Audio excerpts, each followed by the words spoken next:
The Book of Thoth, the legendary Kemetic text, said to hold the keys to infinite wisdom and unparalleled knowledge and magical power. It is identified, of course, with Djehuty or Thoth, who is said to be the god of wisdom, writing, and magic. And this mythical book is linked to rumors saying it contains spells for commanding the elements, understanding the speech of animals, and even reviving the dead.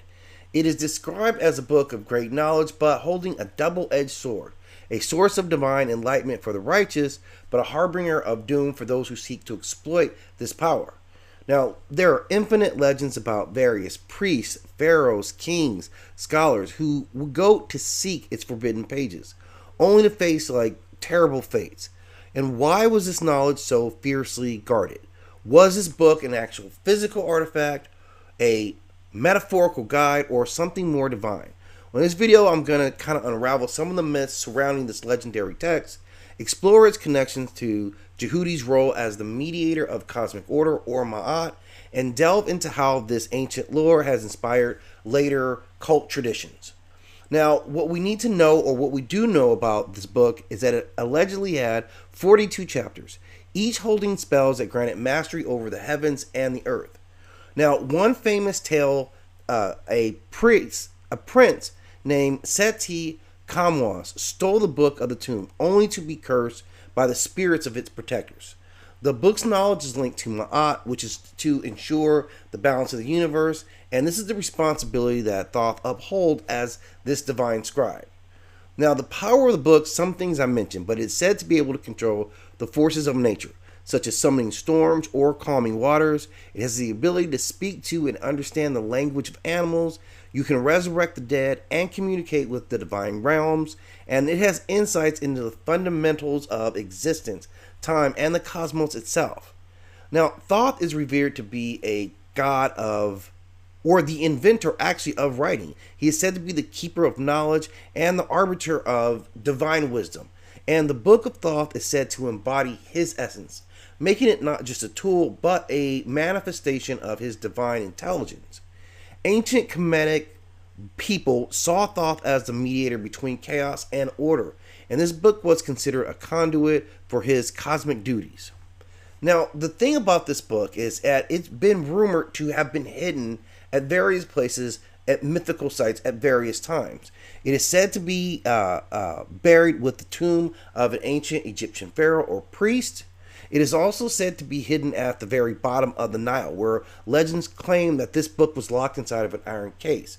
And according to this story, the chest contained multiple layers of protection: a box of silver, a box of bronze, a box of gold, and eventually, finally, a box of ebony. And it was racked within linen, soaked in Ma'at's sacred oils. This multi-layer protection ensured that only the trustworthy or the incredibly foolish could retrieve this book. Another place is said to be the Library of the Gods, and some traditions suggest that it is not a physical book, but a divine artifact stored in the celestial libraries of the gods itself. In this interpretation, the book exists in a spiritual realm, and can only be accessed by those who are initiated into the mysteries of Thoth or granted permission by the gods themselves. Another place is said to be within the Great Pyramid of Giza, and occult traditions outside of Kemet have speculated that the Book of Thoth could be hidden within the Great Pyramid itself or other sacred Kemetic monuments. This theory ties into the idea that the pyramids themselves were repositories of ancient knowledge and power. And there's also an idea of it existing in the astral or spiritual plane. Some scholars pose that the Book of Thoth transcends the physical world and resides in an astral plane, and only those of higher states of consciousness, often through meditation, magic, or divine favor, can actually access this wisdom. So there's lots of legends about how this book actually exists. I tend to believe more the metaphysical stance, and I wanted to explain at least what the idea behind this is. It is said that this is not a physical artifact in terms of something that you would hold that would be hidden in tombs, that it is again a repository of divine knowledge that exists beyond the physical plane, And this view aligns with the role that Thoth himself was a cosmic scribe who recorded all of creation's mysteries and governed the laws of Ma'at and balance. In this interpretation, the book is not something that one can hold or read with mortal eyes. It is an energetic frequency or vibrational field that holds infinite wisdom of the cosmos. To read or to access the Book of Thoth, one would transcend the limitations of the physical body and connect with higher planes of consciousness. This requires an individual to undergo spiritual refinement, align with Ma'at, which is truth, harmony, and balance, and purify their intentions. Now, there are pathways that are indicated for one to reach this set of knowledge. The first is, of course, raising your own vibrational level. It is said to resonate with the highest frequencies of the universe and divine wisdom. To access it, one must elevate to their spiritual vibration through practices like meditation, self-discipline, and the cultivation of virtues like compassion, humility, and gratitude. Only those who vibrate with harmony with Ma'at can tune into the book's energy. You can unlock it through other types of studies, through the Akashic Records. There is who see it as a metaphysical library as well, and hold that this is a journey from your soul and it is the blueprint of the universe. In this sense, the Book of Thoth may be part of this vast spiritual archive. Those who are advanced through spiritual awareness and mastery of their minds can access its wisdom by tapping into this collective consciousness. The initiates of the mysteries of Thoth. These are ancient Kemetic priests whose true knowledge was reserved for initiates who underwent rigorous training in sacred rites, astrology, alchemy, the meta-nature or nature writing.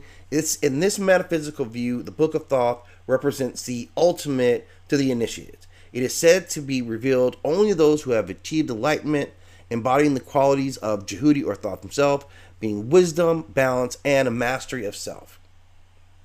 There is also an inner illumination theory that the truth is contained within all of us, and it is through meditation and knowing oneself that access is gained to this sacred knowledge at various levels.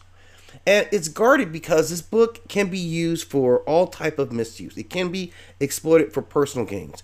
Unlike a physical artifact which can be stolen or desecrated, the vibrational essence of this book is protected by cosmic laws. Only those who seek knowledge for pure intentions in alignment with Ma'at can actually access this. And the safeguards maintain the balance of power and prevents this knowledge from falling into hands of those who would disrupt the harmony of the universe. And there's been several examples of this. So the Book of Thoth is a very complex study. It encompasses a wide variety of various beliefs and occultism. But we always come back to the one point that this is a central point of knowledge, despite what we may believe about its true origin or physical or non-physical status. There are other books that are very similar in other mythologies, and I'll talk about those as well. If you have more to add to this piece about the sacred Book of Thoth, please do so in the comment section. And as always, please hit that like and subscribe.